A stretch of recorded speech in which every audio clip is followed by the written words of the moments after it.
Free speech for us! That's my flag!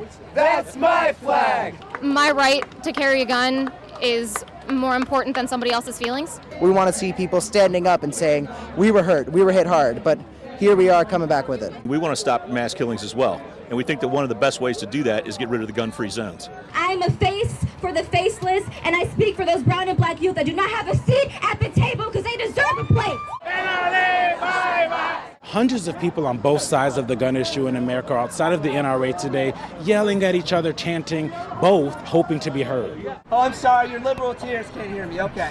Hey, the NRA is here to stay, ho, ho! My kids left for school that day like any other, and only one of them would make it home.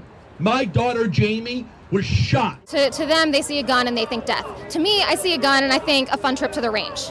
We need to feel something in this country right now, because if we don't, this will just continue and you may be next. We are the ones who put them in this position.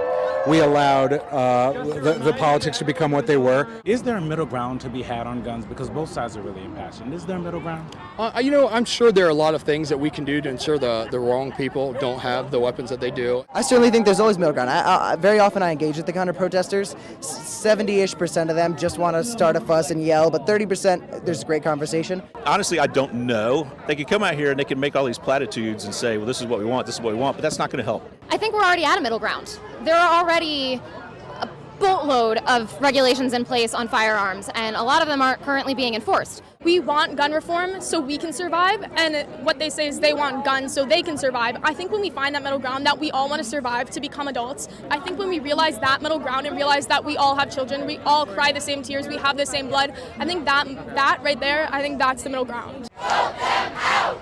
Vote them out! Vote them out! They're hurt. That was a terrible situation that happened, and I feel for David Hogg and the rest of his peers for being through that, and and I have no animosity towards anyone. And we just have to let go of everything that we previously had against each other and just talk about it.